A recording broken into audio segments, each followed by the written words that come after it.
the death is taken as a misdemeanor because they're not bringing toxicology in for whatever reason. They choose not to, or they're incompetent. They don't know how to do it. They're paid off not to do it. Who the hell knows? We don't know. You have to figure out, and they have to answer the question, only probably by a lawsuit, of why there is a problem with you entering in to evidence on the charge of what? DUI, first degree. And I got a problem that I want to bring up with you guys because it plays right in this part of the conversation. You get the police report, the trooper's report, right? You look on page 4 of the 6 pages, page 4 of 6. It stands right there like the young lady says. It's recorded on car number 723 patrol car camera. Fine. But she's right. It could have been pointing at the moon, the stars, who knows, right? But they said it's reported right there. That's great. Then it goes on right at the bottom, 2 lines later. At the end of that report, there are no charges pending at this time. Okay, let's go back to page 1 where it says a citation was issued. If the citation was issued, how can there also be 2 hours later no charges pending? Is that a typo? You just wrote the guy a friggin' ticket, and now in your report you say there's no charges pending. Maybe we should drug test the trooper.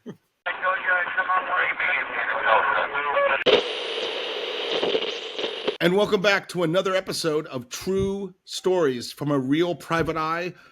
I'm Vinnie Coppola, your host. With me, as always, is Lynn Lambdin, a real private investigator in Atlanta, Georgia. We have a very, very special show for you today. We're going to delve back into the Logan Sharpe episode from Case 16.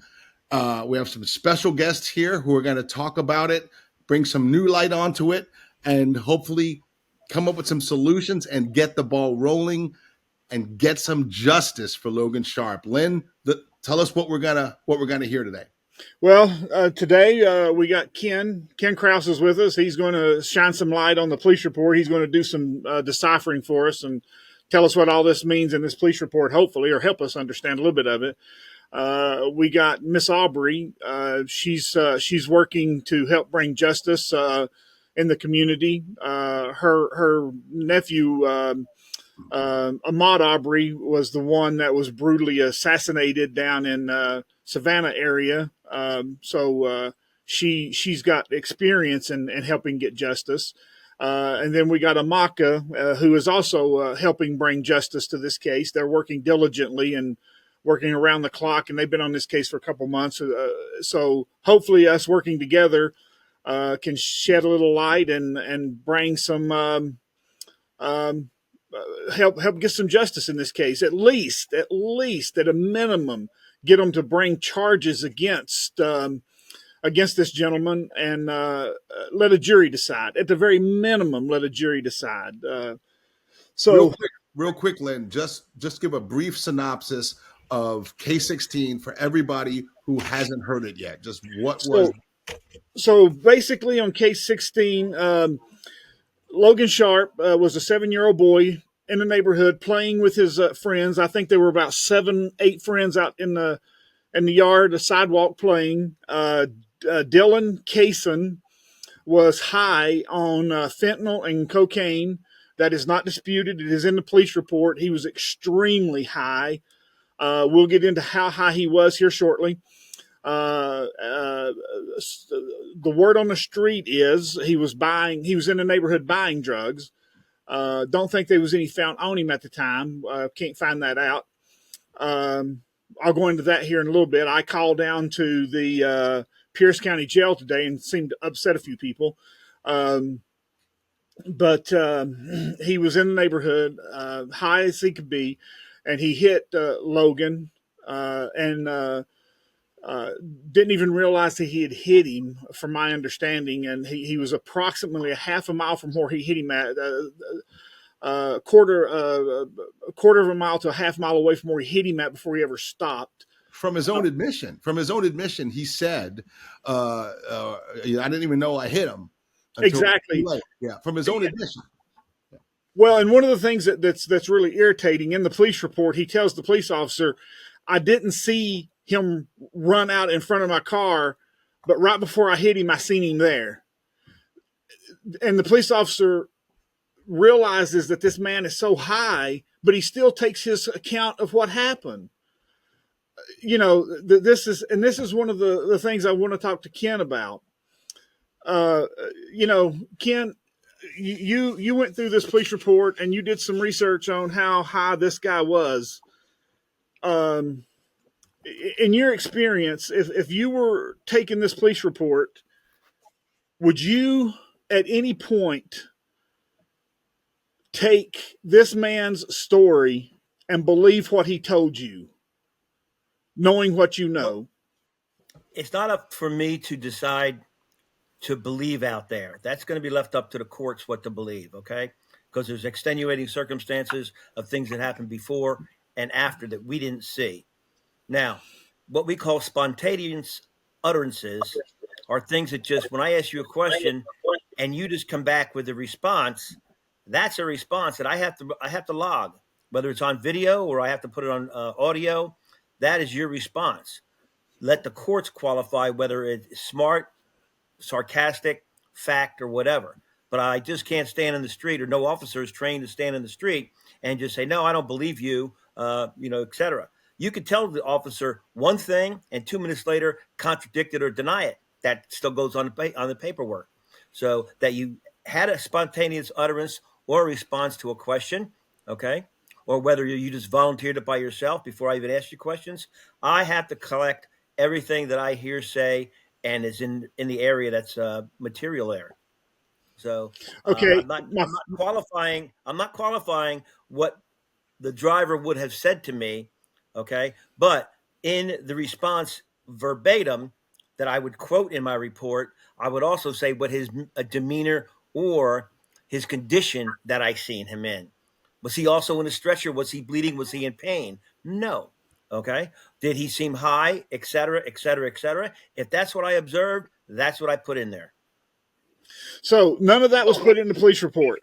Now, my follow up question to you is he put in the police report that he did not see the kid run out there, but he did see the kid right before he hit him. Now, obviously, he believed the Dalton Kaysen story because he only charged him with a misdemeanor, DUI. Well, Didn't charge actually, him with from what anything I else. read, from what I read in the reports and everything I have, we don't know what he's been charged with or if he's been charged with. The only thing that report shows is that he was issued a citation. That was it. But under that Well, citation, it could be a felony or a misdemeanor. yeah, but I do think the report says that he was charged with a misdemeanor DUI, didn't I don't remember seeing that. Point it out to me, please. it?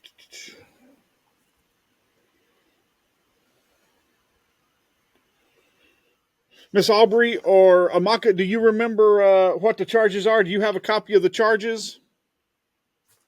Yes, he was charged with a DUI. And it appears to us that they haven't pushed it up to a felony level. Now, Carla, you may have something different from what I see, because that's the issue with the district attorney's office picking it up. I think they're playing games with it instead of, but it still should have been a felony because of the cocaine itself, the levels that was in this report, in this toxicology report. Carla, okay, I think double check me on that. shouldn't it be a felony just because the officer on the scene listed a fatality has occurred? Negative. You can kill No? somebody with a vehicle and not. You can kill somebody with a vehicle and not be a felony. Oh, In the but state of at Georgia. least vehicular manslaughter, correct? Negative. Negative. Manslaughter, that's like murder without intent, right? Don't have it. They don't have Oh, that there's law no in such Georgia. thing as there's no vehicular manslaughter charge. Wow. Let me set the record straight, okay? From what I know from experience in the law, because it has not changed. I checked out today. Okay. In the police report, all right, it's a trooper's report, And the trooper says here, he states that he issued the driver a citation. It has a number. Now, you'll hear me say OCGA, which is the official code of Georgia annotated. That's the law. So when you say, oh, that's the law, throw the book at him. Physically, that's the fucking goddamn law. Okay? When they say throw the book out, that is. It's about this thick. And that's what it is. Anything under the 40 code is going to be traffic. All right? Just so you know. So we're looking at this, and he charged him, which is my first bone of contention, by the way, is a 40-6 391, subsection A and subsection 6. That is a DUI. He charges him with a DUI. Now, that DUI, okay, can be a felony or it can be a misdemeanor. The reason it can be a felony, basically, because of the fatality that's involved, there's 6 reasons under that code that it will be what they call first degree. So it's vehicular homicide first degree, which is automatically by statute a felony. But it has to be because you violated one of these rules and laws. You went around a school bus and hit a kid. You drove recklessly, and they have what reckless means. The DUI mixed with drugs. Fleeing and eluding a police officer, and you hit and kill somebody. Felony. Okay? Hitting and killing somebody with a vehicle and leaving the scene. Hit and run. Felony. And another one is if you hit somebody with a vehicle just because you are a habitual and violator and your license has been revoked. So if you have been a convicted habitual violator, you cannot be driving in the state, and you run over somebody, even if you just back over them, God forbid, in a parking lot and kill them, that is level 1. That's what makes it. So only those 6 reasons will that law apply for a felony. And if convicted of it, it's a minimum of 3, maximum of 15 for each count. Okay? So now you have the same law, but it's level 2. All right? That will be a misdemeanor if you happen to use a vehicle and cause the death of another person for any other reason without intent. You don't even got to show intent. For any other reason that's not one of these 6. All right? For instance, you're driving down the road, you move over in a lane, you don't see the motorcycle there, you bump him and kill him. It's not one of those 6. It's going to be vehicular manslaughter, but it's going to be charged as a misdemeanor. Unless, of course, you got drugs or alcohol in your body. You get it? And we can go on and on and on. You back over somebody in a parking lot at the Kroger. All right, God forbid. You crush them. They die either there or within a year because you didn't violate any of these others and you were an habitual violator. Do you see where I'm going? So there's dozens of reasons. And then there's also the defense of mechanical apparatus, in other words, an emergency. And I have run into that where you were using a vehicle where you knew or should have known that the brakes were bad or et cetera. And when you pumped the brakes failed and you ran into people. Okay. It's not in one of the 6. Another one could be an emergency. You got shot in a drive-by. Okay. And you're bleeding half to death and you're driving like a maniac trying to get to the hospital to save your own life. And you hit and you kill somebody with the vehicle. It's not one of the felony 6. Got it? So I give you a couple examples of how you can kill somebody with a motor vehicle and it not be a felony. So don't say, oh, you kill them with a vehicle, man. Well, no, it's not. It's vehicular homicide. Homicide being the optimum word of a human killed by another human, period. Whether you use a gun, you use, ball bat, what it is. So now my bone of contention is that in the report that day, the GSP officer issues him a citation for DUI. Based on what? Looking at him? Ain't going to happen. You don't have probable cause. I went through that thing with a fine-tooth comb, and I'm wondering, unless that guy, he asked him, have you been drinking today? We won't know. That's not there. It's not on the camera. That's what I'm saying. Conspicuous by its absence. And let's say, are you high on something? Because you're talking like a fucking idiot, right? Like, yeah. And like the Lynn says, the guy's acting like a goofy clown. And I said, but you got to remember, he's also just been through a traumatic event, running over a kid. I think I would be, a little rattled too. But the question is, I'd like to talk to that officer. What were your probable cause to write him a citation for DUI? And when you put it in there, why was it not for first degree or second degree? You don't know what fucking degree it was. Got my point? So now Yeah. you go down 6 months later where he gets the toxicology. Well, let me back up. He gets the consent for the driver to give blood. Fine. Because if he doesn't, he's going to get a warrant anyway. He's going to hold the guy. He's going to get a body fluid warrant. So, the kid, for whatever reason, gives the blood. About an hour and a half later, the blood goes over to GBI. Now, that blood, it went down to the lab. It took 6 months to come back. It got back from, in my notes, in November of that year. All right. We got the blood tox reports. It's got cocaine and the residual of what cocaine breaks down to be. And that's what they measured. It's called a metabolite. And it's a chemical that breaks down. And that's what they, and the amount that it breaks down in a body depends on your condition that you're in, body fat, a lot of things, biological. But they can measure that. It's not just how much cocaine is in your body at the time of the blood. Okay. It's also the amount that you could have had the last 3 days been snorting every single day, and it's breaking down and building up literally. Okay. In that deal, it's benzoylecgonine.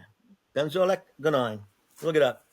So his was off the chart, according to the toxicology report, along with fentanyl. And everybody knows what fentanyl is. And if you don't, look it up. But it's a synthetic type of painkiller. It's a very, very heavy restricted opioid. It's about 50 times more powerful than morphine. They give it to people that are having the utmost amount of pain, open heart surgery, or if they're on their deathbed and writhing around in pain. It doesn't take much at all. Yeah, as a matter of fact, what the medical uses of it are so small because it's so powerful. Okay. Well, the driver's blood showed 20 times what's normally given to somebody that has prescribed this. We got the numbers here for it. So now the question is, if the trooper wrote the citation based on what, we don't know what probable cause. We're going to have to ask him. And you're not going to ask him unless he's under oath in court. So we don't know why he just issued a citation. And we don't have a copy of that citation to see whether it was if it was automatic. He couldn't tell back then that the kid was on drugs or on fentanyl. Now that he gets the report back 6 months later, that's the first week. That's November 12th. The first week of November 12th, he gets the report back. He's the officer on the case, the trooper. I'm sure at this point, I'm speculating he has to open the case again. He's waiting for this. It's Thanksgiving. It's Christmas time. Maybe he's on vacation. Who knows? But he waits another 2 months until January, the end of January 27th, I think, of 2025 to actually take a warrant. Okay? So if he's going to take a warrant, that tells me right there that you got a judge to sign on a warrant, he's going to charge him with a felony. All right? Now, he says in his amendment that he went to the house where the address was for the driver, contacted the stepmother, and the stepmother advised the trooper that the son, the driver, was out of state working, et cetera, et cetera, et cetera. The trooper explained why he was there and for what reason. And supposedly, according to the report from the trooper, that he just advised the mother to tell her stepson, when he comes home, please tell him to go to the sheriff's office to turn himself in. That's where a copy of the warrant will be. Now, I've never worked around or with in any department where I put the onus on a civilian to tell them, hey, go tell so-and-so that he's wanted, or go tell him to turn himself in. That's not their job. And if they don't do it, you can't hold them accountable for it. Okay? What you can hold them accountable for is if he comes home and I come back and ask him if he's there and you're hiding him. If you're aiding and abetting him, that's different. This is not. She goes, yeah, sure, I'll tell him. She has no obligation to tell him that there's a warrant there, none. So basically, when you get a felony warrant, you're according to Georgia Post laws, is a law enforcement officer will try to serve that warrant within 48 hours. Okay, try to serve the warrant, the arrest warrant, take you into custody. If they have to try just once, okay, depends how busy or how lazy they are, and I'll give you both ends of the spectrum, that he tried. I don't know what he did with the warrant after that because he doesn't have any additional amendments or reports, no more narratives. He says, okay, fine, just tell him to turn himself in at the sheriff. That's the end of it, okay? So now, how is this kid, this driver, supposed to be told to show up to court? You would have thought with the DUI, he would have already had a lawyer and already had a case on the docket just from the citation alone. Okay. And it's not going to take 6 months. It's going to be shorter than that. Okay. You can ask for extensions. That's a lawyer's job. But my point, like I'm saying, is that I don't see what the trooper saw, and he didn't put it in the narrative of why he charged him with that misdemeanor. And usually it would be misdemeanor, and you could release on copy of charges like a regular speeding ticket. If it's a felony, no, they're going to hook you up. So now, where is his arrest? Where is his arrest record? Where is his booking photo? That would easily give you or a copy of the warrant. And let me back up. After 48 hours, if they do not execute the warrant and you're not taken into custody, it has to, by law, go on to GCIC, NCIC, Georgia Crime Information Center, National Crime Information Center. You're now on the record. He gets stopped anywhere in Georgia, they're going to hook him up because there's an active warrant.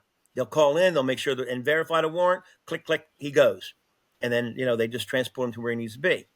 Never happened. So by either getting a copy of the warrant that will give the OCGA the number of exactly what the law is and the elements of that crime has to be in there in the warrant signed by the judge.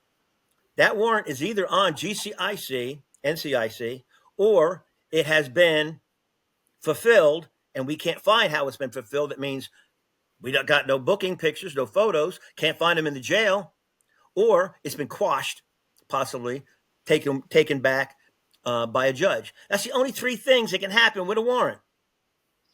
So I'm saying, where's the warrant? Where's the booking picture? Where is this guy? And if you find that paperwork, you will find whether under that law, OCGA 391A6, whether he got first degree felony or second degree misdemeanor. That's my case right there. I called down to Pierce County Jail today, and they don't seem to have a booking photo or a booking record of him ever being booked in the jail. Okay. One thing around that. If the warrant was signed by the judge, it depends on which judge down there. Just because he lives in Pierce County, maybe he went to a city police. It could be the city police that booked him in. Who knows? Or it could have been another agency, another jail. Do they have other jails there, like Waycross Jail or something? It's not. You have to think outside the box. Is there somewhere else he could have turned himself into where they would have taken him, took his picture, and forwarded the paperwork to the court? Because otherwise, he doesn't have a court date. He's not showing up for fucking court. He doesn't have a court date. I wouldn't show up. Okay, there's a warrant for me, but until you grab my ass, there's no court date. He's not on the docket. So if he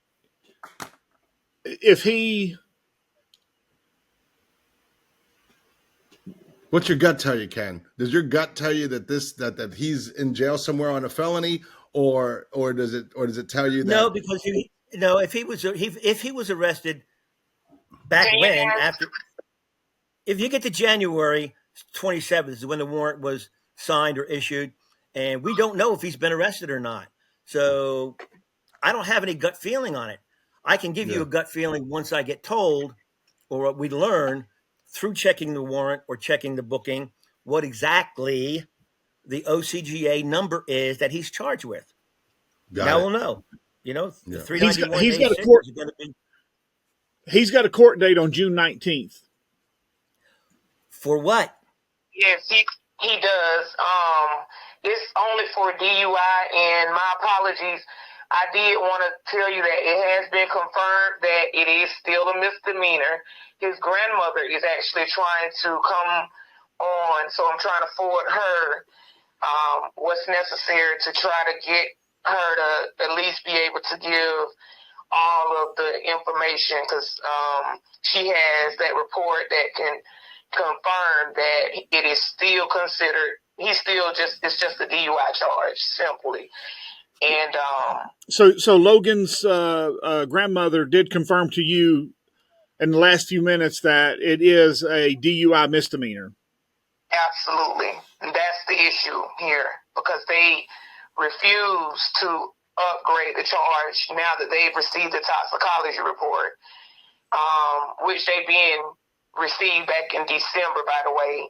Dalton was on vacation in January, so they didn't issue him the warrant until February the 11th of 2025 and arrest him then. And so this is a crazy case, y'all. Anyway, he is now going to court Juneteenth, which is June 19th.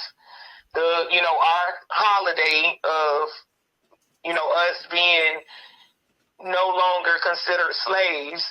And that's just the insult to injury. This is the games that's played down that way. But anyway, I'm trying to send her the information, because if possible, I'm not sure if you guys are able to bring her on as well, or whatever you all can do. But she has a little bit more of an insight as well. We have the same reports you guys have, and it's clear and transparent that they are covering up for this killer.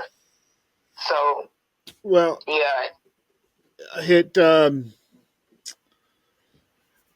it's my understanding, and I don't want to talk about hearsay because I hate hearsay, but that he still drives through the neighborhood to buy drugs in that same neighborhood. I have asked that be videoed, and if somebody can get video of that, we will play it on this podcast of him driving through that neighborhood and going to the drug dealer's house. I think that's powerful. And one thing that Ken pointed out to me in the toxicology thing that we looked up today that Ken pointed out was that it does say that in the cocaine use that this was a person. If it's not a deceased person, that's how much cocaine that he had in his system. That it is a person that is a very regularly using of cocaine and a lot of cocaine. That this is not a recreational use of cocaine, that this is a everyday heavy use cocaine person, that this person has a lot of cocaine in their system. An addict. Yeah. They didn't use. If we read the reports correctly, and I would caution people to really read it and know what you're talking about, okay? Because different levels mean different things when you talk about milligrams, nanograms, picograms, etc. Okay, it's like saying mixing pennies, nickels, and dimes.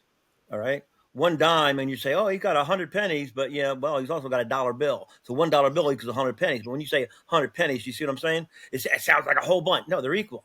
So be careful when we look at these reports and the implications and the synopsis on them.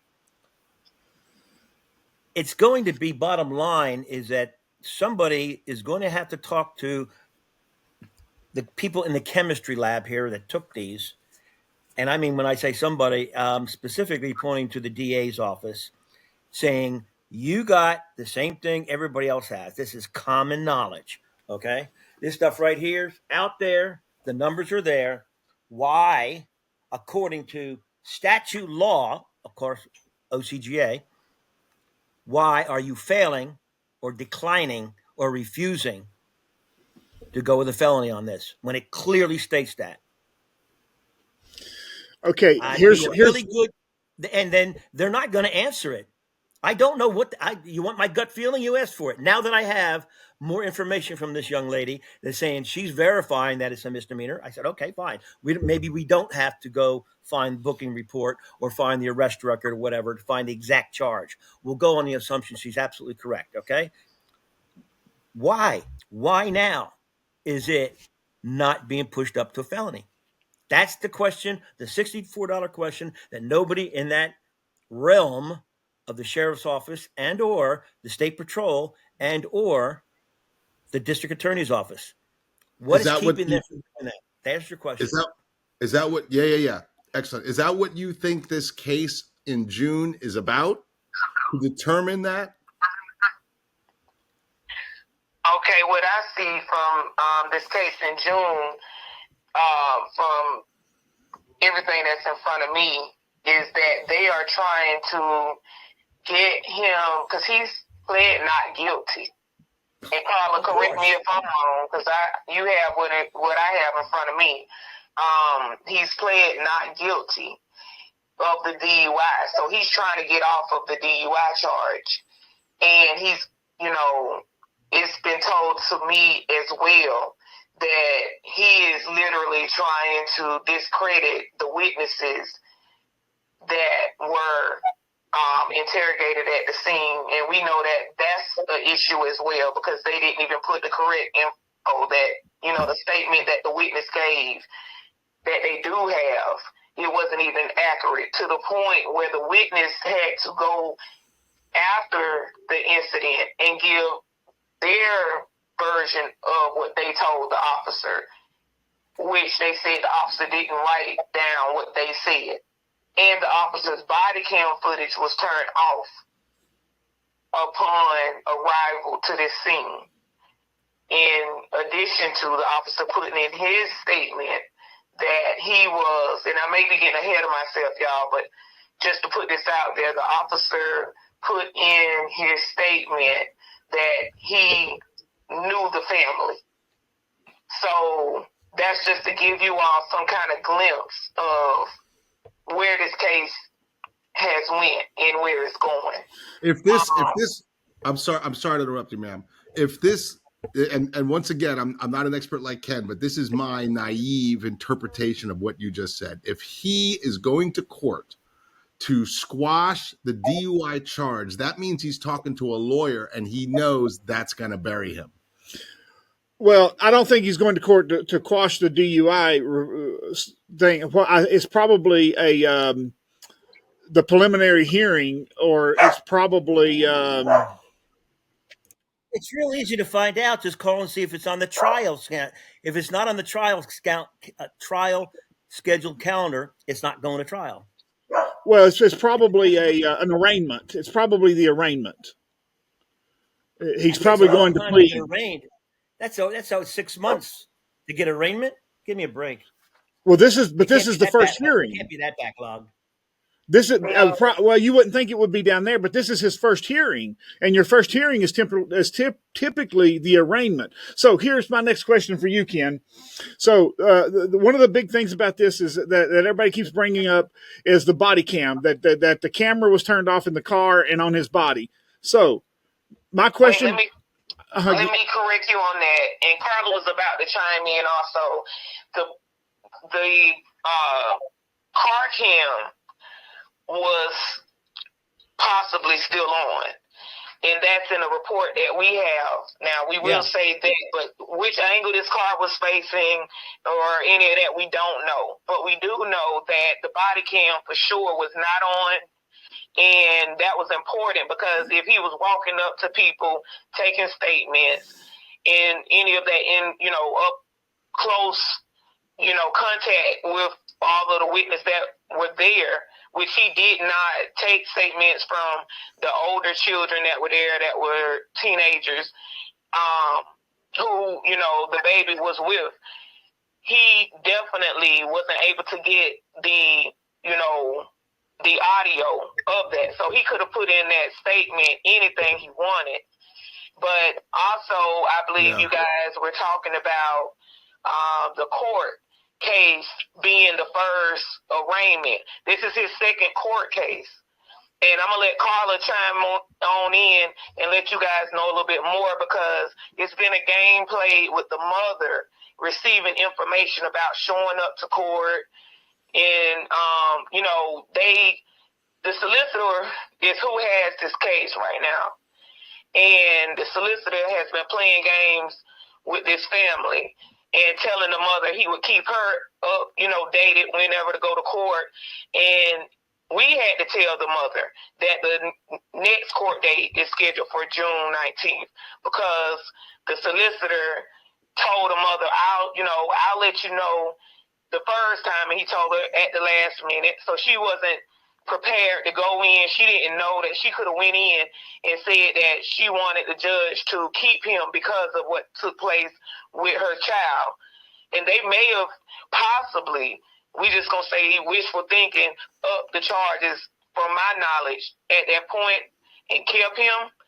But now with this next trial, or I'm not sure if it's a trial, because we know that it's now confirmed it's just a misdemeanor.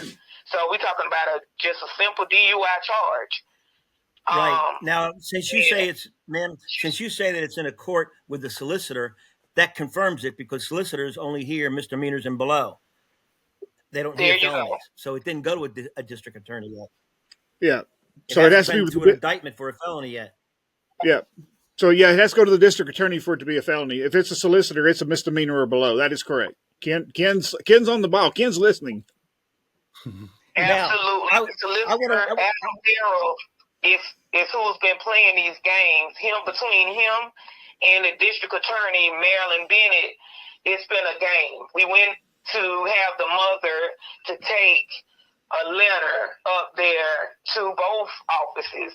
The solicitor keeps running amok to keep from, getting issued this letter. He sent whoever was in his office, told the mother, take this letter to court.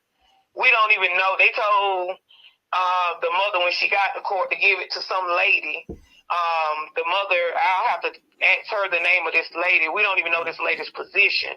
So it's just, it's one of them situations.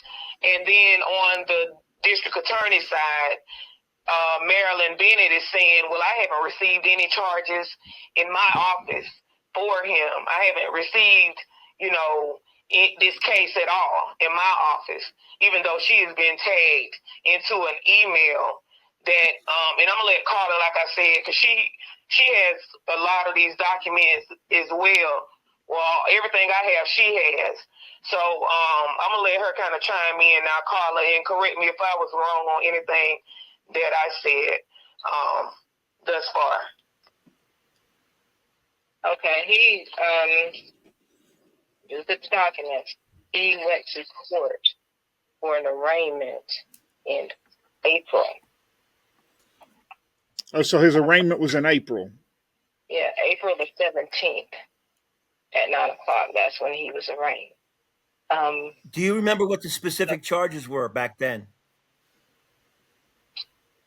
It was DUI, alcohol controlled substance, president blood or urine, subject OCGA 40-6394B.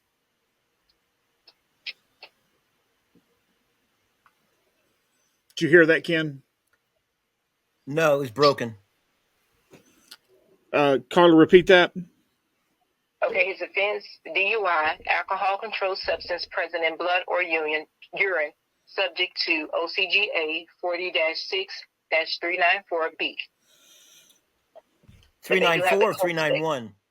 394-B. 391B. I do apologize. Yeah, that's right. Now, they had the toxicology report. Why they are ignoring that, unless there's some type of problem with the report that they're not telling you about, okay? Whether it was improperly administered or something like that. That's the only thing that I can see why there'd be logical reason not to charge him under the same statute, but first degree, which would be a felony. There's no explanation for it. None. Zero. Unless you want to get ugly with that accusations, but I'm not going that way. There's Well, something what wrong about here. And why wouldn't they be charging Definitely. you with vehicular Definitely. homicide? they did. 391 is vehicular homicide. Oh, okay. 391 is vehicular homicide. Yeah, But Ken but is saying they're ignoring the toxicology report. I They're got you. ignoring the toxicology, which they're would take taking it to another, the another level. the death is taken as a misdemeanor because they're not bringing toxicology in for whatever reason. They choose not to, or they're incompetent. They don't know how to do it. They're paid off not to do it. Who the hell knows? We don't know. You have to figure out, and they have to answer the question, only probably by a lawsuit, of why there is a problem with you entering in to evidence on the charge of what? DUI, first degree. And I got a problem that I want to bring up with you guys because it plays right in this part of the conversation. You get the police report, the trooper's report, right? You look on page 4 of the 6 pages, page 4 of 6. It stands right there, like the young lady says. It's recorded on car number 723 patrol car camera. Fine. But she's right. It could have been pointing at the moon, the stars, who knows, right? But they said it's reported right there. That's great. Then it goes on right at the bottom, 2 lines later. At the end of that report, there are no charges pending at this time. Okay, let's go back to page 1 where it says a citation was issued. If the citation was issued, how can there also be 2 hours later no charges pending? Is that a typo? You just wrote the guy a friggin' ticket, and now in your report you say there's no charges pending. Maybe we should drug test the trooper. Yeah, right. Now, on page 1, Yeah. it says that there was a citation issued. Yeah, first page. See it? I mean, I hope your first page is the same as mine. Yeah, it is. Okay. In the action Oh, yeah. report. Yes. Citation I gotta right get all there. this shit. Yeah, Yeah. on the police report. Yeah, 40-6-391, subsection Surprise. A. Subsection. Hello. Okay. And He's got a citation in his hand. He's holding the friggin' citation. 2 hours later, the troopers write the report. There's no charges pending at this time. Maybe he could have said there's no additional charges because he's already putting the citation in there. It's a play on words. Ken, on the positive cocaine, where it says positive cocaine, 60 PGs/L, and then it says in parentheses, it says plus or minus 17 UGs. That's a typo too. Yeah. Because that's 2 different measurements. That's 2 different units of measurement. That's true. That, in my opinion, from the little bit that I know and I've read about 100 of these, maybe 1,000. Okay, in forensics, I have to go every time somebody's dead. We got to figure out what the fuck killed them, right? Here's what it is that you're looking at the cocaine, of course, is they've got 60 picograms. Picograms are a lot larger than the micrograms when you have the per liter. So when you're looking at picograms, but yet you're going over and looking at micrograms, you can't mix them. They're apples and oranges. All right. Exactly. Yeah. 5 pennies and a nickel equal each other. That's fine, but you have to qualify them and quantify them. 5 pennies and 5 quarters don't equal. Yeah, they're both 5, but they are of a different weight and measure. Exactly what you're saying. Now, Whoever typed in that 60 picograms, that's not even aspirin. That's so low. It does it's like 0.6 liters. Nothing. It's almost barely traceable. Okay. Yeah. And that's for the cocaine. Yeah. But what the residual is on the milligrams. Now, we need milligrams. Think millions because that's what it's like. It's 100 times, 1,000 times these. 1.4 milligrams, and milligrams. You're taking that when you're taking medicines and things. Benzoylecgonine. That is the metabolized chemical that has no use in the body, and it'll be urinated out. Okay. that is what they measure because that is what's left over from the liver and the kidneys metabolizing the cocaine. So the higher that is, it tells you, right, he's been snorting or he's been having a lot of cocaine on a steady basis or a whole goddamn bunch just recently. What's the difference? I don't know. But, Yeah. you're looking at the only thing we're worried about is that there is no reason we can see right now other than a problem that is technical about that measurement or the way they took the toxicology blood and how they handled it. And now you're really barking up my tree because I do the forensics, and that's the most important thing: is document, document, document. Every time I go to a crime scene, especially if it's a death investigation, until we label it homicide or whatever it is, a suicide, we document everything. We walk in, everything. Who found what, when, and where. Okay, who found what in what room? What officer found it? Where'd you find it? Take a picture of where you found it. I mean, I will bore you to tears because it's really boring tears at me when I do it. About 10,000 times of what was found and where and who. Because when you want to go to suppression hearings, they want to get rid of that evidence. Man, I've been in so many suppression hearings, it's not funny. And after a while, it got to a point where pretty soon they started leaving me the fuck alone. Do you know why? Because Fulton County figured out every time you call him in here, he puts another nail in your coffin. I'll pat myself back one time, is that I will fuck you in the grave. I'll tell you, buddy. That's the way it is. I am so tight. I have never, ever lost a case when it comes to forensics. I've never even had any of my evidence not put in the case in the court. Now, whether you give it to an incompetent goddamn attorney and they use it wrong, well, then, let's look at the OJ case for case, them morons, what they couldn't find their ass with both hands in a closet. It's retarded. But when you're sitting here, document who, what, when, where, how you found it. What did they say? Remember what I said earlier? Spontaneous utterance. He said this, put it down, put it on the camera. Then he contradicted himself, put it down. All right.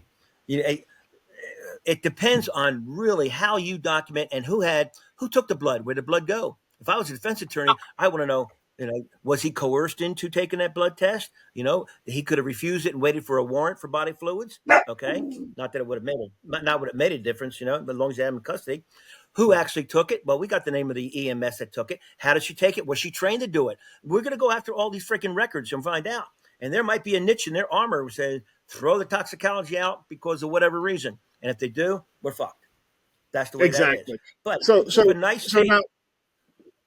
if you keep it nice and tight and they don't have any chinks in that chain of custody and it goes to the lab and now the lab comes back and you get another chemist that's qualified in post that teaches this shit right here, okay? They will tell you what that effect has on the body and what that would have meant for a driver at that time in midday, 1 o'clock in the afternoon, how that would have affected them, okay?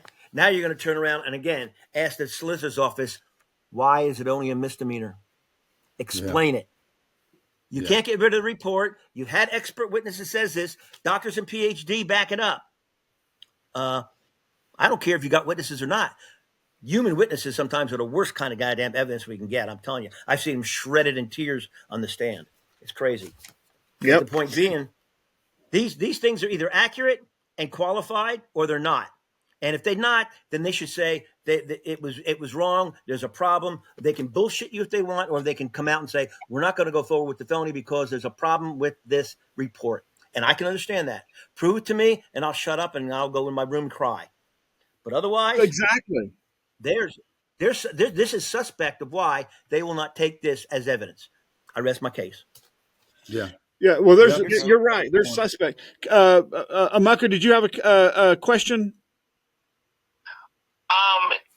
Actually, I was wondering, so if I'm hearing you correctly, that there is discrepancies in this toxicology report?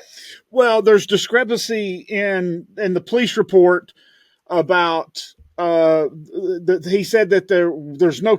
It says that there is no pending charges, but he wrote him a ticket. So the police officer messed up on the police report, and when the police officer wrote here on the toxicology report, he wrote that 60 PGs, and then he wrote that there's a plus or minus of an error factor of 17 UG. So he's two different units of measurement that doesn't add up. But what he did is when he wrote it, he translated it from the Georgia the Bureau the Georgia the GBI report. He just wrote it down wrong. I have ordered the GBI report to show that it was written down wrong, which it's going to come out as a simple typo. In my opinion, my gut feeling, it's going to be a typo. Yeah, it's just a typo. Yeah. Okay. And secondly, I wanted to ask you guys, since we have an expert on the line, at the bottom of the toxicology report, there's a date down there that says that after a year, things can be discarded, and I don't have it in front of me, so the wording may be a little off what I'm saying, but if you guys have it in front of you, look, it's something at the bottom.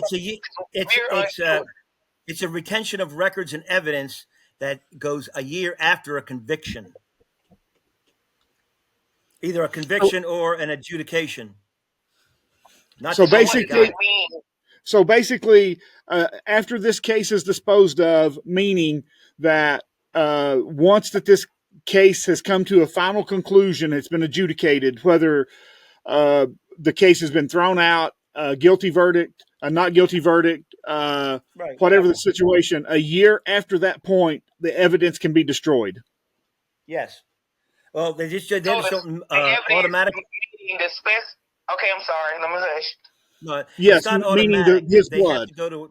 They got to take it to a court on an order, because I worked in the evidence. They have to get a court order to destroy all the old backlog stuff, and you have to go through and make sure and verify. And I have to swear on it that these cases are closed. They've been adjudicated, and because if somebody's in jail and they want to appeal it, and you come back and you don't have that evidence, you better grab your ass and both checkbooks, because you're gonna be broke. They're gonna get your big money.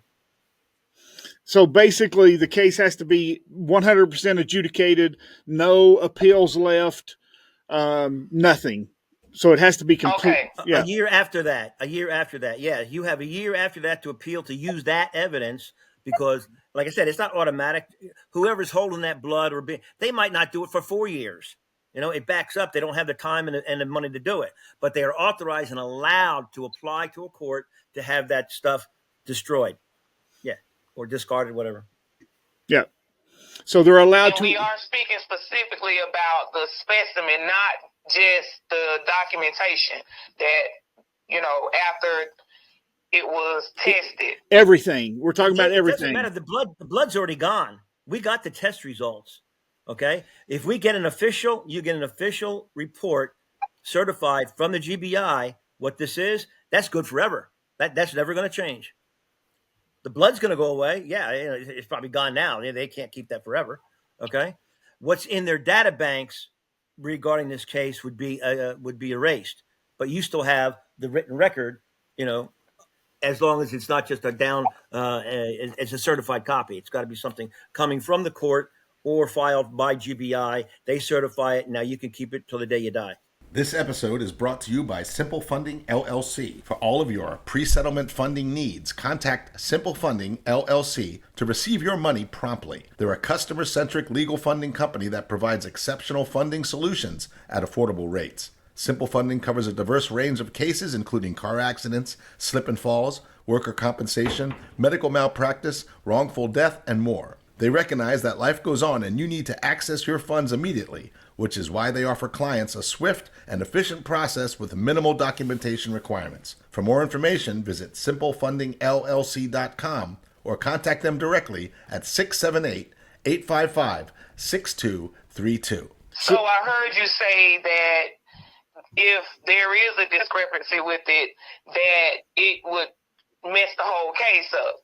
And the reason I'm asking these questions for clarity, for everyone to hear, is because we want to make sure that, I heard what you said about the specimens being possibly already discarded, but I've seen cases similar to this, like the Jackie Johnson case in Valdosta, and not to be confused with the DA Jackie Johnson, who we know played the same games with the Amaka Arbery trial in Brunswick, and that's where I heard you say earlier Savannah, but it's all that coastal area. All of this is all in the same part of Georgia, almost in the same region. But I'm talking about over in Valdosta with the Kendrick Johnson. His mother's name is Jackie Johnson.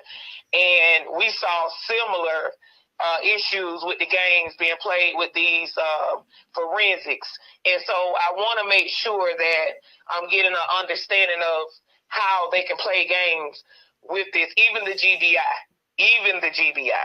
And so I appreciate that clarity.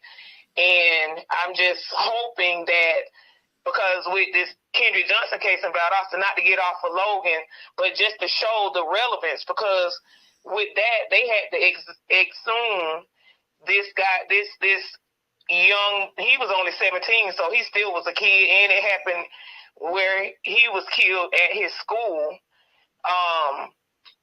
And he still is fighting for justice. To this day, his family is fighting. And I think it's 11 years from the date of when that occurred. From this same type of thing. So they're having to exhume his body to get these specimens from his body, the DNA and different things like that, to show the courts the, evidence to help substantiate that case. So I'm just wondering, in this particular scenario, because it's a little bit different, and we're talking about, seeing whether or not this killer is a killer, and was he high as a kite, which we see in front of us with this report at that time. If they try to play games with this report and, okay, we see it in front of us, but if they find a technicality, could they throw the whole thing out because they can't go back and pull that specimen if they discard the actual specimens? Yes, they possibly could throw all of the evidence that they have for the charge, which is the blood test. There's nothing more. So he could still be charged, but not under that statute, not under the DUI one. Here's to answer your question. The specimen could be thrown out for many reasons. As Ken was speaking of earlier, the nurse may not be qualified. The chain of custody could have been broken. He could dispute that he gave permission. He could say, well, I didn't give permission because I was too high to give permission. And the judge could uphold that. Wow. That's true. Yeah, it's retarded. So if the judge upholds that and says, well, I didn't give permission, I was too high to give permission for you to take my blood, then they're going to throw that evidence out. And then that toxicology report is not admissible in court. That's correct. So then you can't charge him with DUI, vehicular homicide. Because you have no blood. Then you got no blood. Have blood. You got no blood. You're done. You can have all the blood you want, but you can't use that toxicology report. That's it. So there's a lot of reasons that toxicology report can be thrown out. That's why it's very important. It is very, very important that we get the community behind us on this. We got to get the community behind us. We have got to get people raising hell. We've got to get people marching in the streets, letting them know that we're not going to stand for them just letting him walk on this. Lynn, you're dead right. You're dead right. Not just for the young kid and the family in this one case, but if the whole gestalt of the community that is running this game that the young lady's talking about, okay, and it could be the solicitor, it could be people behind closed doors, whoever is putting the obstacles in the way and blocking this, or sitting on their ass doing nothing, pigeonholing it, which it sounds like it to everybody here. If you got ears, to hear, then that means there's a bigger problem than just this case. Okay. That means that if they do it to one, they can have done it to before, and they might do it or will do it again in the future. If we don't hold them accountable, we're holding ourselves and the people that live down there hostage to that court and that jurisdiction of whoever sits on a bench. Absolutely. So you have to clean the house. All these sons of bitches got to do is answer the fucking question. That's it. Plain, simple. Answer the question of why you will not. You have probable cause to make it a felony. Why are you not doing it? I'm all ears. Come on, tell me. Yeah. Well, Answer the question. And they're not. They're dancing. They can't because I got a gut feeling. You asked Vinny. I got the gut feeling. Now with all this talk, you want a gut feeling? I got a gut feeling they're afraid of this report. They don't want this report in court because I think it's a good report. Just on my gut feeling only. I can't back it up. I'm not a chemist. I'm not qualified to take blood. But if these numbers are, I'm going to go out on a limb.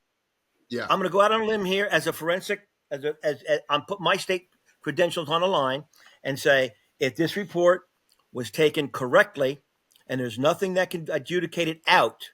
All right. In other words, you can't find anything that's wrong with it. Why is it not admissible? Show me why it's not admissible, and I'll sit back and listen. They won't even do that. You're goddamn right they are. They're hiding something. That's my last line. That's what I just want to add in too. I just want to add in too. Let's not, and I know this doesn't have anything to do with what we're looking at for this particular case that we're working with, but it is Dalton Cason's, his history, his track record. And you told me earlier that you had in front of you, Lynn, the charge from 2022, where he also had the DUI charge, which was thrown out. Well, I don't have that charge in front of me. I intend on going and pulling that file. I do live in Atlanta, and that is about 4 hours from me where that is. But I do intend on researching that, and we will bring that in on a later program. But it has been brought to my attention that he was brought up on drug charges once before, and those charges were thrown out or dismissed or something. He got out of drug charges once before.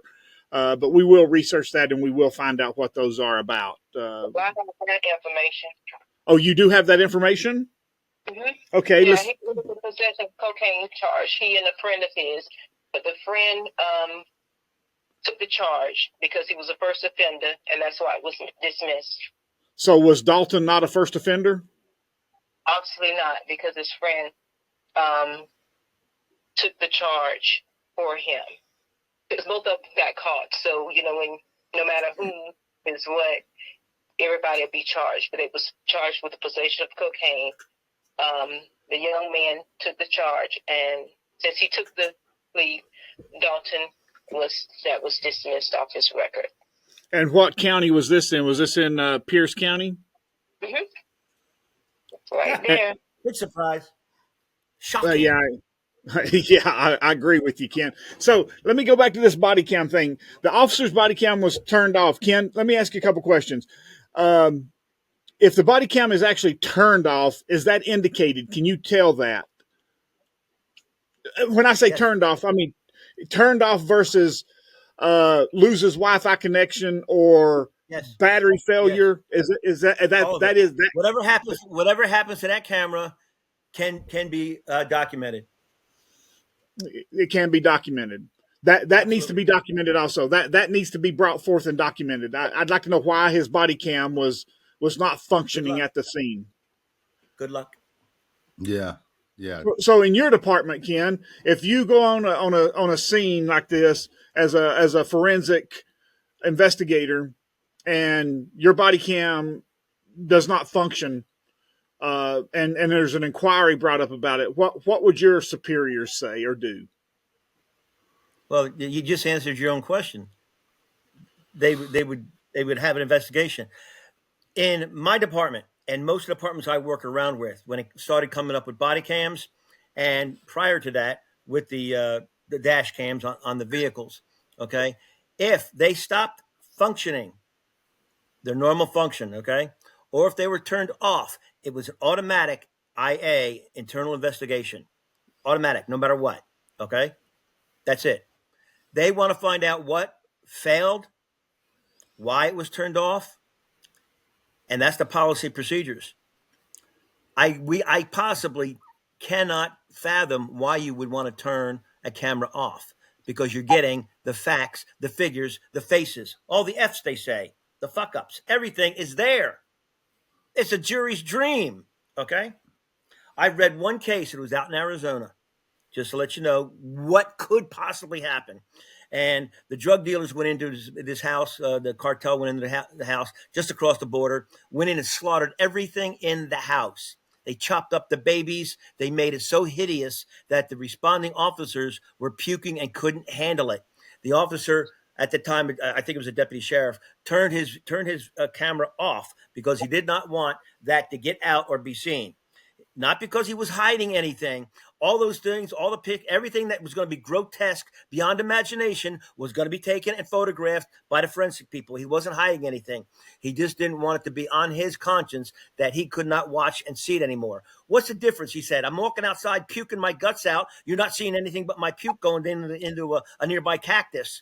Or, stand there and think. So when they interviewed him, he says, this is why I did it. It broke my heart. I couldn't fucking do it anymore. And he goes, okay, fine. They found no reason with that. And when they saw some of the pictures they saw, they go, yeah, we can understand. So, but that's an astronomical one in a lifetime goddamn, case.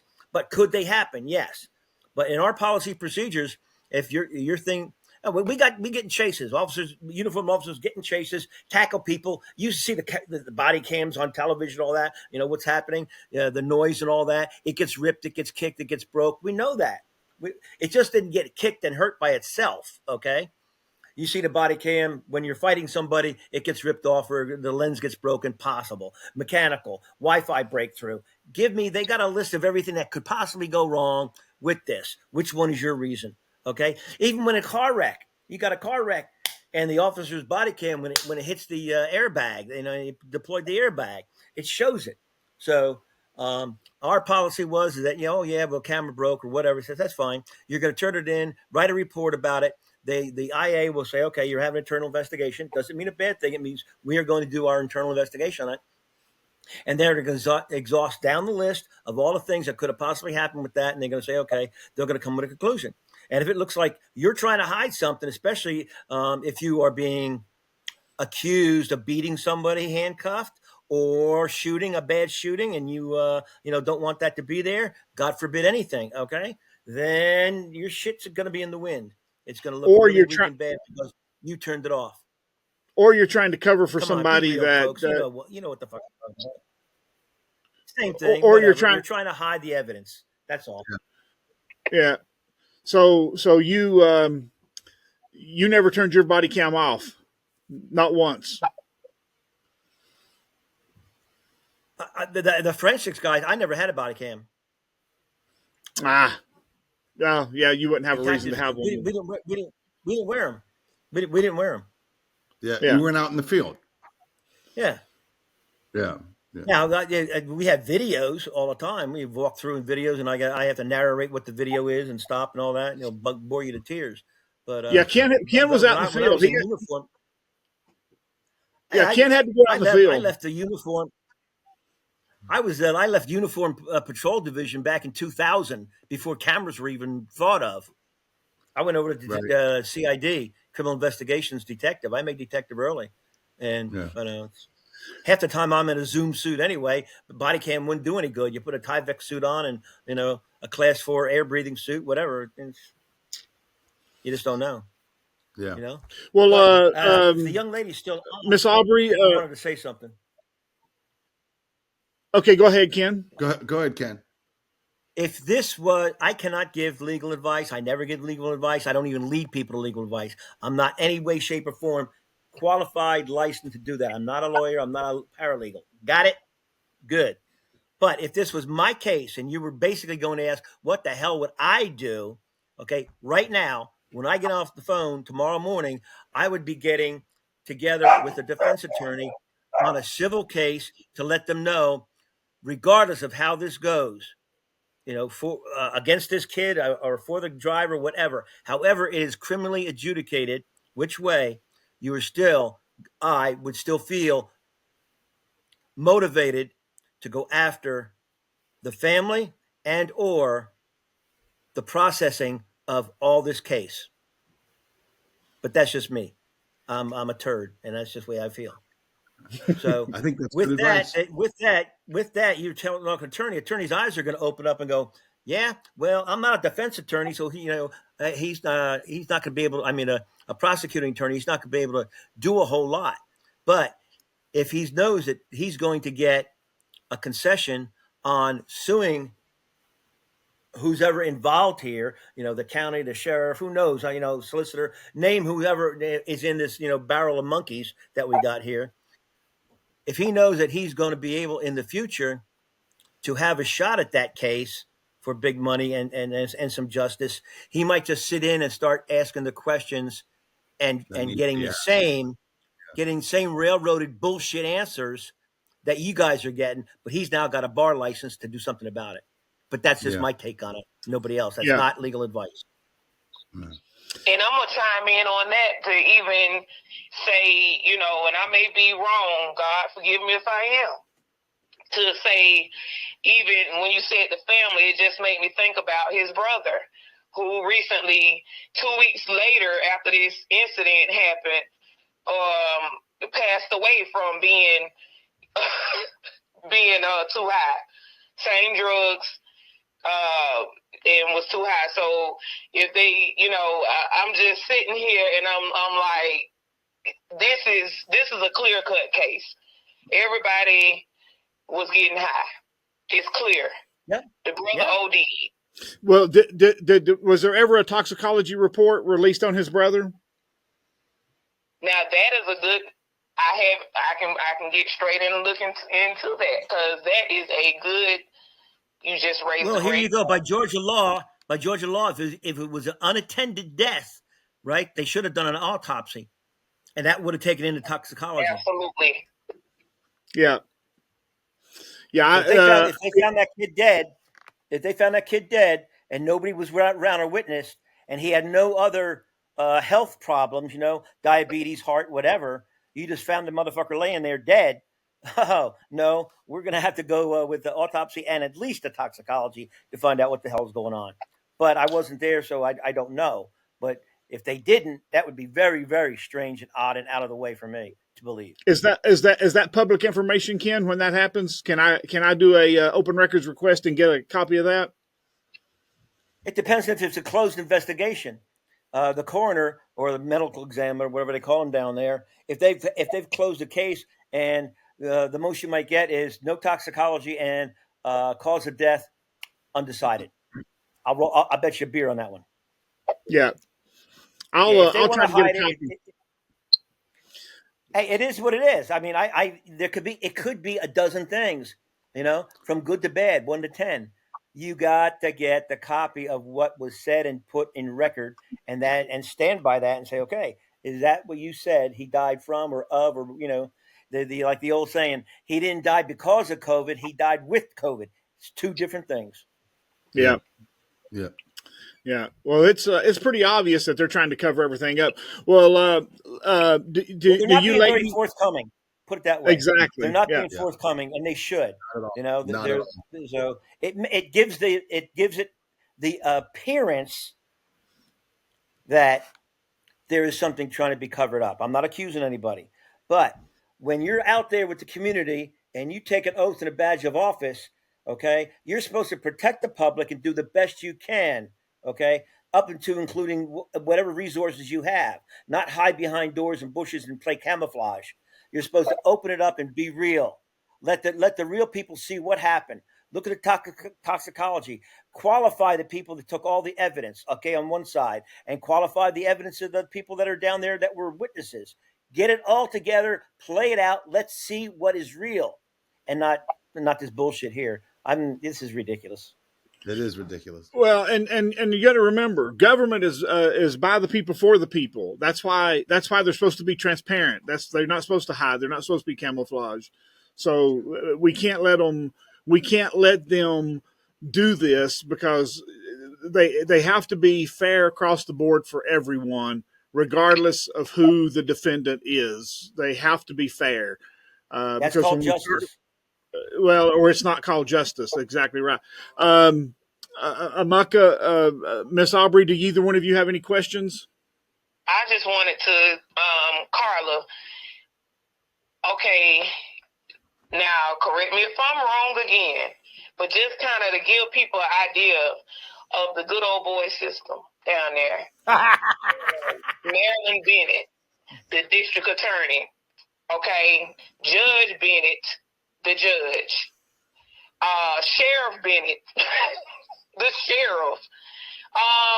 You see where I'm going here? Well, now let me ask you a question. I did speak to a senator today. I'm not going to mention his name because he said he was going to review everything, and if he could help us, he would. And when he commits, I'm going to get him to come on and talk to us. And but until he does commit, I'm not going to say anything. I'm not going to mention his name. I'm not going to say anything to embarrass him. But when he does commit, we will get him on here. But he did say one thing. He said every other person down there is named Bennett, and they may not be related. But Yeah, right. has anybody done any research to see if they are related and how close they are related? We working on that as we speak. But Good. I want to make a little joke, which is not even funny. This situation ain't funny, but what they used to say, my name Bennett, and I ain't in it. No, yeah. So, Yeah. All right. Hey, Lynn, Lynn, I wanted to add something about what you were saying about the senator.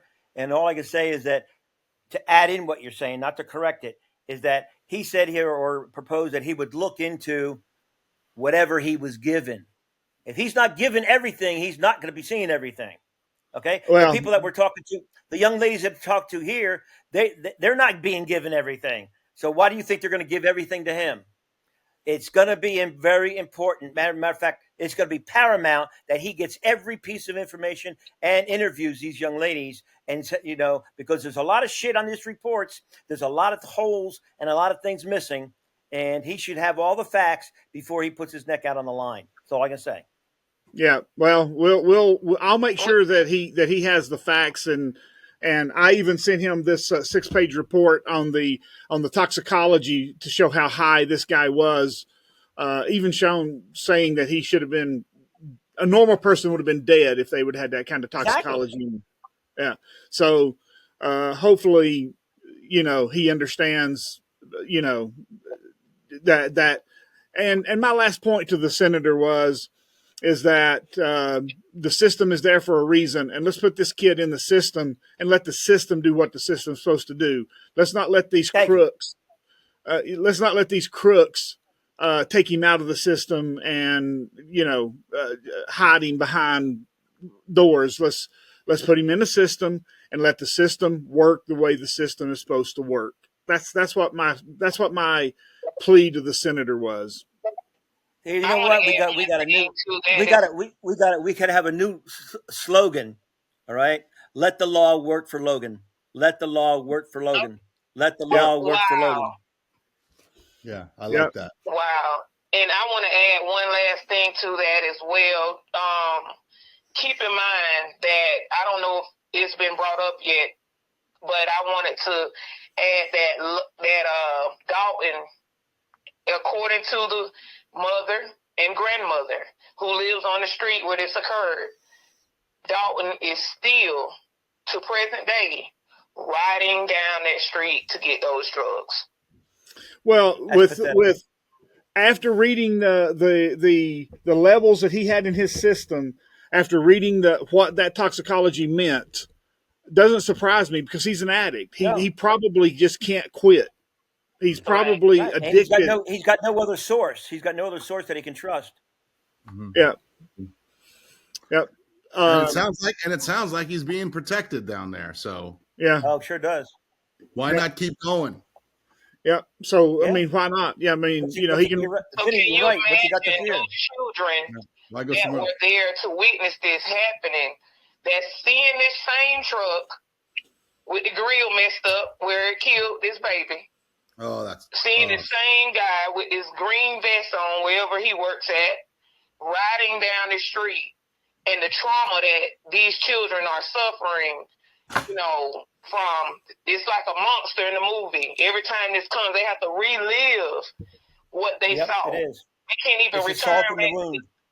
Yep. And my question is why, if he's got this green vest on where he works, why does the people who employ him not drug test him? Because I wouldn't want him working for me, Right. because he's a liability. Because the amount of drugs he had in his system, one's an upper and one's a downer, which every time he does them causes a conflict within his body and mind. Yeah. He told the police officer in that report that he didn't see the child run out in front of him. The child just appeared there right before he hit him. Well, that's because your mind couldn't process that kid running out there if that kid actually ran out there. And or if he was on the sidewalk at the time, because according to Miss Shaunte Sharpe, he wasn't in the street. Exactly. And you may not even have realized you ran off the road. You were so high, your mind may not have processed that.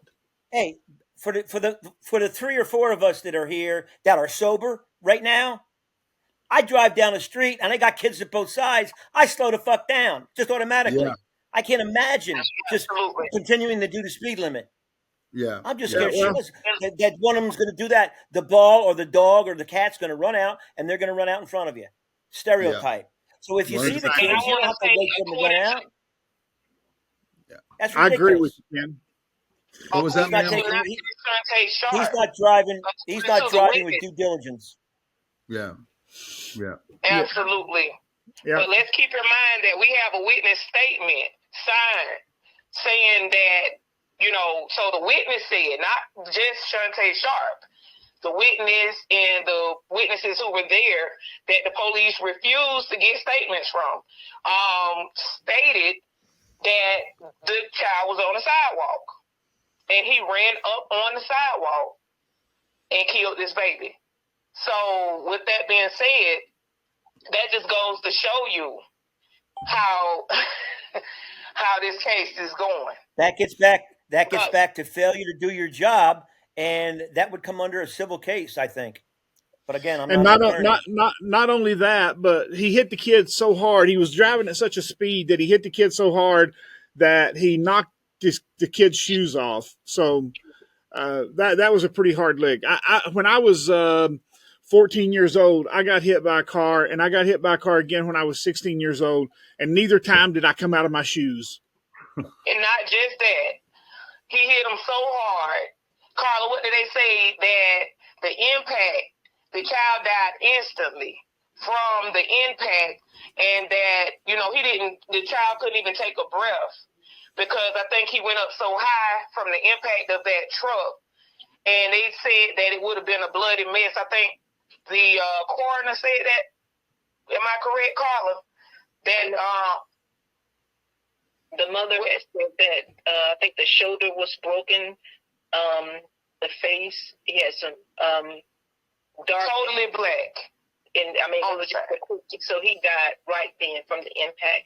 Well, we have in the report here, just to let you know, you have the reporting officer, a sergeant, and a corporal, all saying that they were assisting officers, along with the deputy from that county.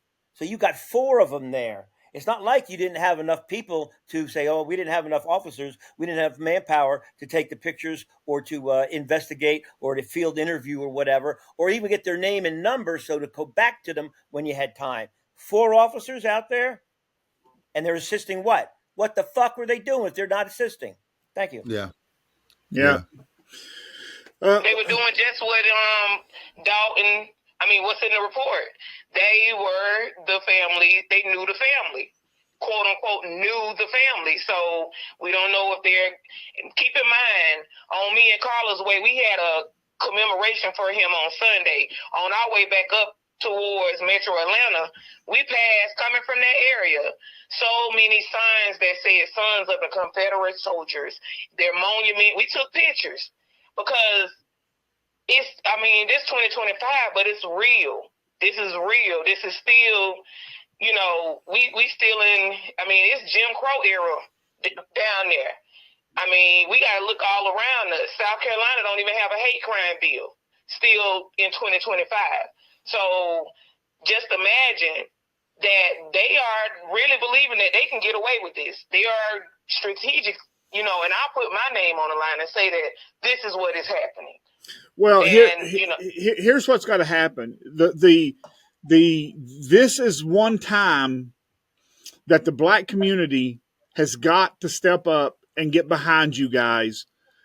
And when I say you guys, I don't mean that derogatory, but I agree with you 100%. I think that they're looking at this as the poor black community. Who cares?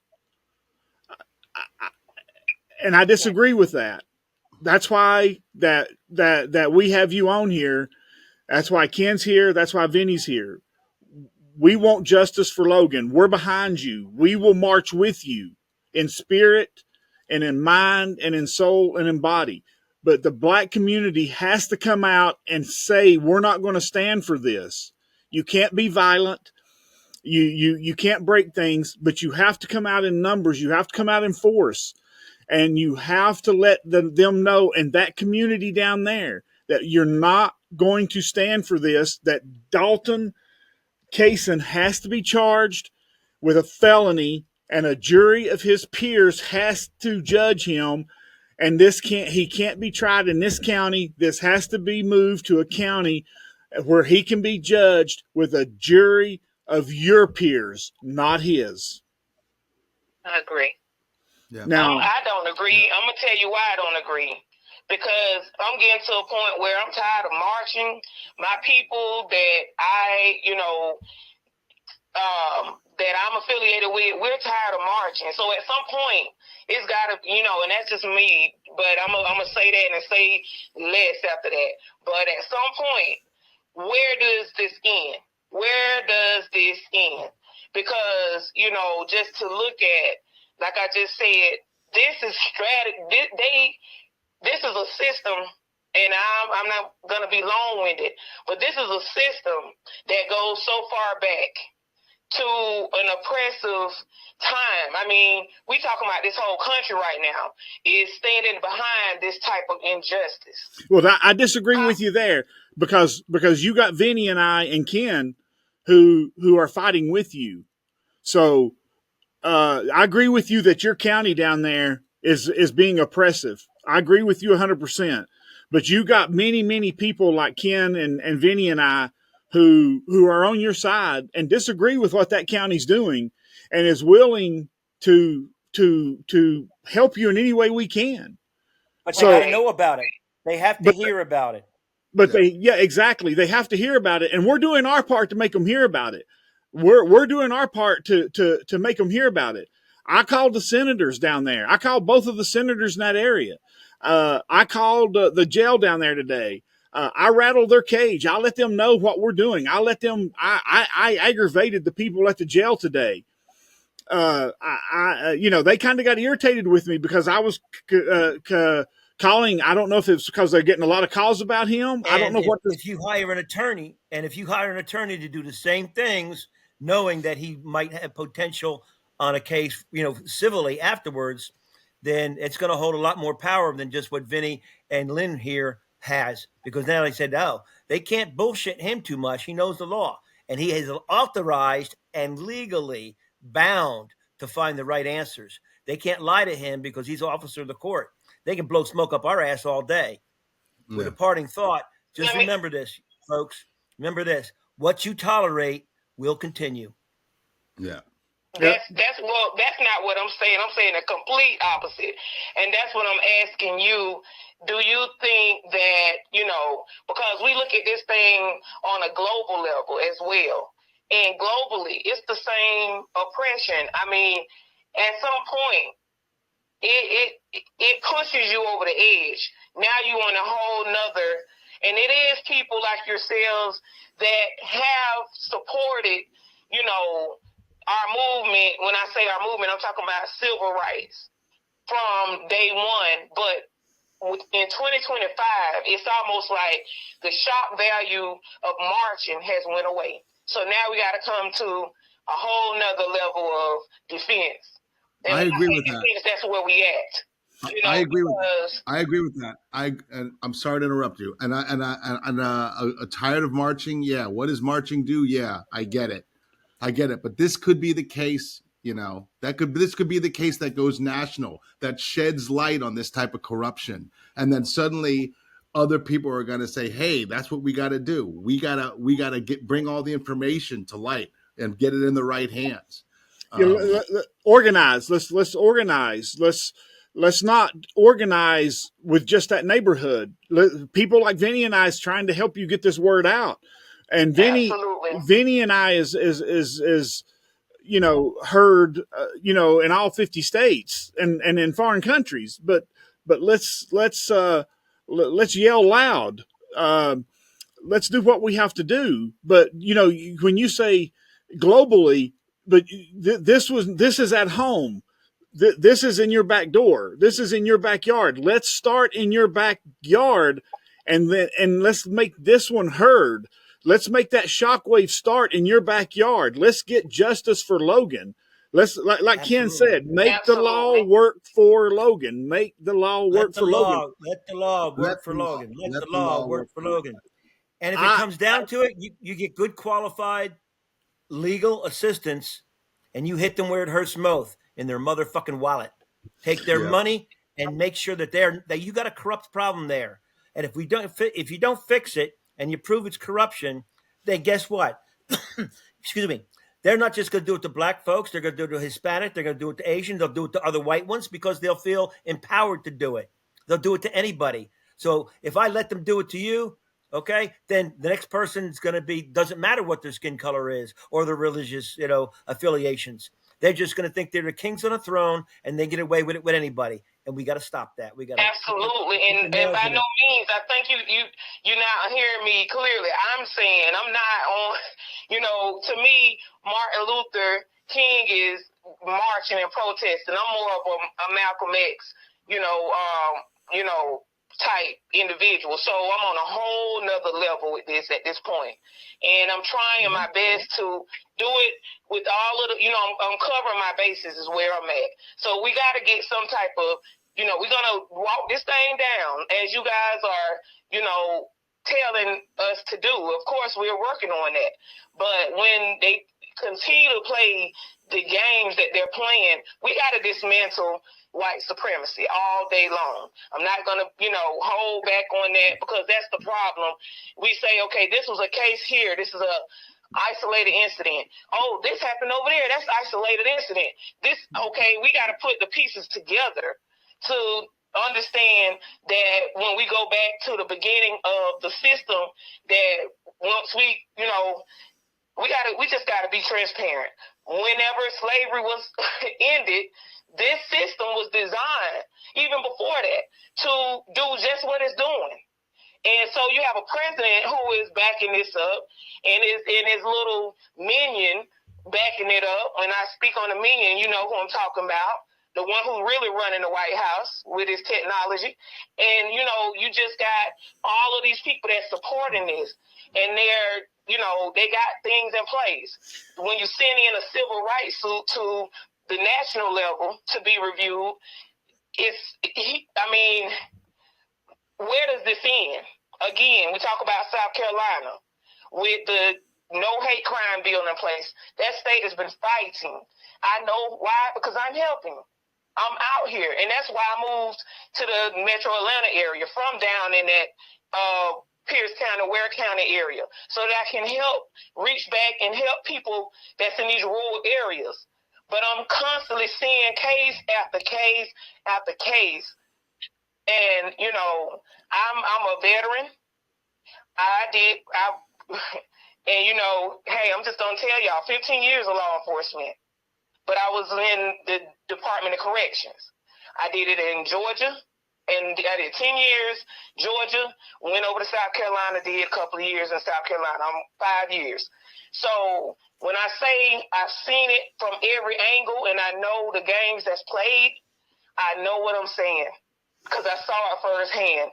And racism has impacted me while I was working with people, that should have been my battle buddy or whatever, and they were against me as well. So that left me in a vulnerable state. Well, see, Because the okay. inmates or whatever that was incarcerated could have did anything they wanted to me, and guess what? Oh, I'm just a black such and such, and they just utilizing me for whatever. So it's just that type of, my people are getting tired of this. Okay, so Vinnie and I is here to help you with the Logan case. And Washington D.C., the president, and whatever you want to call the people around him, has nothing to do with Ware County or Pierce County or any of that. Right. The things that's going on in Pierce County, that's the good old boy system. Whoever did not bring these charges, whoever did not file these charges, whoever will not take it to the DA don't need anybody to bring the charges. The DA can bring charges herself. The DA can file the charges herself. She don't need anybody to bring those charges. So you got to get it out of the solicitor's office. You got to get it out of the solicitor's office as a misdemeanor. They got more games to play in the solicitor's office than they do in the DA. The DA, they're under a lot more scrutiny. Didn't the governor just pass a bill that said that we have a cap out on lawsuits now? I remember you saying earlier that's tort reform on civil lawsuits for car accidents and things of that nature. Injuries and shit. Yeah. Yeah, that wouldn't have a whole lot to do with corruption in a municipality. That would. That's criminal. That's a whole different ball game. Yeah, that wouldn't have anything to do with a criminal cover up. So that's got nothing to do with, one has nothing to do with the other. But don't. My point is that Logan lost his life at a very young age to a drug addict. To a drug addict. This gentleman had no right to be on the road and under the conditions that he was in. And whatever reason they're doing that they won't bring charges needs to be exposed, and the people who are doing it need to be exposed. And if they need to be taken out of office, they don't need to be in office, because just like Ken said, today it's a black child and a black family that can't get justice. Tomorrow, it's a white family because they're empowered. It's somebody that doesn't live in Pierce County that was traveling through that Dalton run over and killed, and now it's a white family. Well, you're not a resident here. I got to look out for my residents. We see it all the time. So just because it's a black family today, and I'm not saying that it's not a racial issue. It appears to be a racial issue to me. That's my opinion. I don't know that for sure because I'm not in his mind. But it definitely appears to be that way. But we have to bring attention to him being. Don't be angry and don't get yourself in trouble. You brought up Martin Luther King. Martin Luther King did not believe in being, he didn't. Don't get yourself killed or hurt. Don't end up in prison yourself. To get justice for someone else. We can do this. We can get Logan justice without getting yourself hurt or killed. Say you want to be a warrior. You want to be a warrior. Be a wise warrior. Absolutely, and that's why I'm here, y'all. I promise. That's what me and Carla are doing. She may not agree with my sentiment, so don't think because I'm saying what I'm saying, I stand solely on the words that I spoke. That's my viewpoint. I know she's a warrior all day long as well, and we all fight from different angles. Like I said, I'm a veteran, so I'm a little bit, I've defended this country to the T, and now I am a disabled veteran, and also, so I was on the, this is out of lack of options. This is where I'm at now. Is what I'm trying to say. But you're not out of options. You have people like Vinnie and I and Ken, absolutely, who we're willing to stand You up got a and very fight. powerful tool also. You have a very powerful tool, and it's called social media. There's about a dozen different outlets that you can use to banter out there, to let people know what's going on, and to build support. And when you start getting clicks like 10, 20, 1,000, 10,000, those are people that'll support you. That's use that media for a smart approach, and let people Yeah. know that, hey, if nothing else, don't speed, don't even go into this town, don't bring your money to this town because of what you feel and what you think. And let I said, start hitting them in the wallet. Yeah. And we're here to back you. We're here to help you get that word out. We're here to help you get government officials on your side that can help make this happen. So we're going to do that.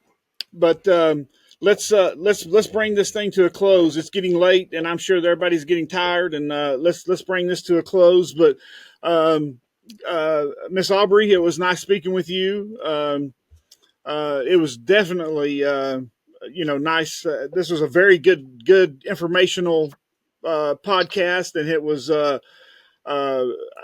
hopefully we can get a lot of people's attention. And if everybody that listens to it, call Pierce County District Attorney. Just ask them. Just ask them questions. Ask them questions. Why are they withholding the reports? Why is this guy not being charged with felony? Just start asking questions. Ask questions. Call They Miss owe Ben. you answers.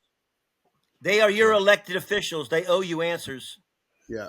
That's right. They are your elected officials. By the people, for the people, by the people, for the people. Make them answer those questions. Ring their phone off the hook. Call the Pierce County DA and ask and demand that this guy gets charged with a felony vehicular homicide. And at Demand it. least, if not, why? Why is he not charged? Yep. Exactly right. Thank you very much, Carla. Thank you very much, Amaka. Thank you very much, Ken. This was really great. And I know, I can feel it. I know that we are eventually going to get some justice for Logan. I can feel it. My prayers for your Any support. last words, Amaka or Carla? Excuse me.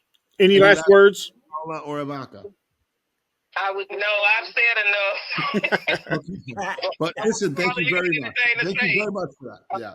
I mean, first of all, I want to thank you all for having us on.